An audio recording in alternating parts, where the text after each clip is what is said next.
Deferred commission. Timing does not change compliance. As we continue from commission control, we now move into more advanced compensation structures, beginning with deferred commissions. A deferred commission is any commission that is earned but paid at a later date, often tied to installment payments, builder payouts, or special contractual arrangements. While the timing of payment may change, the legal requirements do not. Under ARS, Paragraph 32, 2155, all compensation must still flow through the employing broker, regardless of when it is paid. This is where brokers must be extremely careful. Delayed payments often lead to poor tracking, missing documentation, and disputes. Example: an agent negotiates a deal with a builder where a portion of the commission will be paid after construction is complete.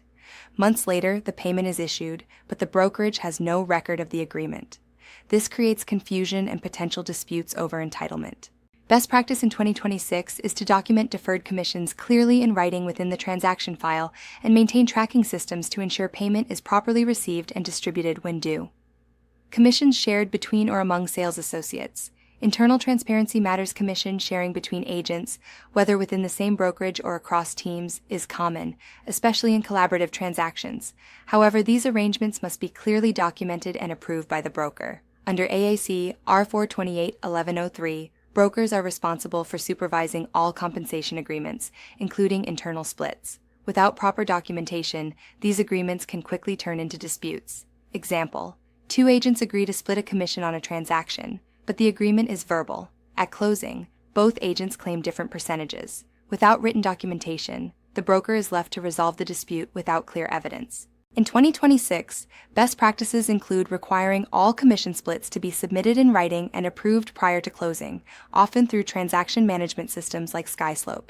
Commission disputes, where brokers must take control. Commission disputes are one of the most common and most disruptive issues within a brokerage. These disputes can arise between agents, between brokerages, or even between agents and clients. Brokers must have clear policies for handling disputes, including documentation requirements, timelines, and resolution procedures. This ties directly into ARS, paragraph 32-2153, as failure to properly manage disputes can lead to complaints and disciplinary action. Example: an agent claims entitlement to a commission based on procuring cause, while another agent claims they finalized the transaction. Without clear policies and documentation, the dispute escalates and may involve arbitration or legal action.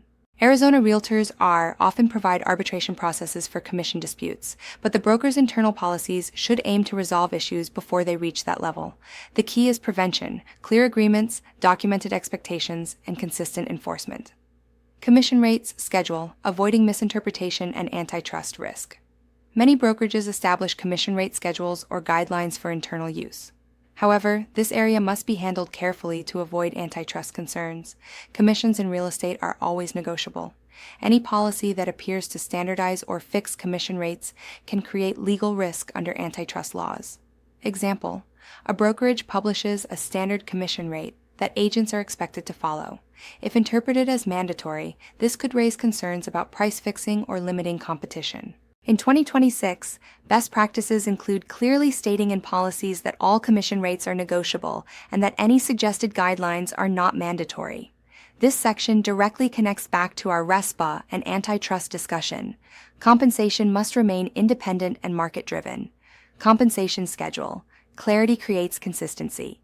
A compensation schedule outlines how and when agents are paid, including splits, caps, fees, and deductions. This is one of the most important documents within a brokerage and must align with the Independent Contractor Agreement, ICA. The compensation schedule should clearly define commission splits between broker and agent, any caps or tiered structures, fees or deductions, E&O, transaction fees, etc. Timing of payments after closing. Example: an agent believes they are on a higher split tier based on production, but the brokerage records show otherwise. Without a clear and updated compensation schedule, disputes arise quickly. Consistency between the ICA, compensation schedule, and transaction records is critical to avoiding misunderstandings. Out-of-state, out-of-area co-brokerage, crossing jurisdictional lines. Real estate transactions often involve cooperation between brokerages in different states or geographic areas. These arrangements must comply with Arizona law as well as the laws of the other jurisdiction. Under ARS, paragraph 2163, out-of-state brokers may participate in Arizona transactions under specific conditions, typically requiring cooperation with an Arizona licensed broker. Example: an out-of-state agent refers a client to an Arizona brokerage and expects compensation. That compensation must be paid through the Arizona broker and comply with Arizona law. Brokers must ensure that all co-brokerage agreements are documented and that compensation is handled properly across jurisdictions. Referral and finder's fees, understanding the difference. Referral fees are common in real estate, but they must be handled carefully to remain compliant.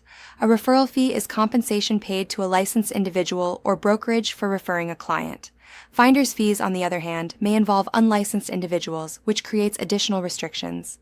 In Arizona, paying a finder's fee to an unlicensed person for activities that require a license may violate ARS paragraph 32(2122).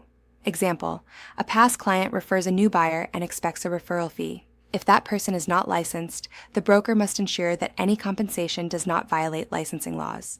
Example: a licensed agent from another brokerage refers a client and receives a referral fee through proper broker-to-broker payment. This is permissible. The key distinction is licensing: who is receiving the payment and what activities they performed. How this section connects forward. This section brings commission management to an advanced level, showing how compensation structures can become complex and where risk increases. From deferred payments to referral fees, every variation still ties back to one central principle: broker control and supervision. As we move into the final sections of this course, we will shift our focus to enforcement, compliance audits, and how brokers can proactively identify and correct issues before they become violations. Online discussion. Why do deferred commissions create additional risk for brokers? Answer: because delayed payments can lead to poor tracking, missing documentation, and disputes if not properly recorded and monitored. What is the most common cause of commission disputes between agents? Answer: lack of clear written agreements regarding commission splits and expectations. Why must commission rates always remain negotiable? Answer: to avoid antitrust violations and ensure compliance with laws prohibiting price fixing or standardization of commissions.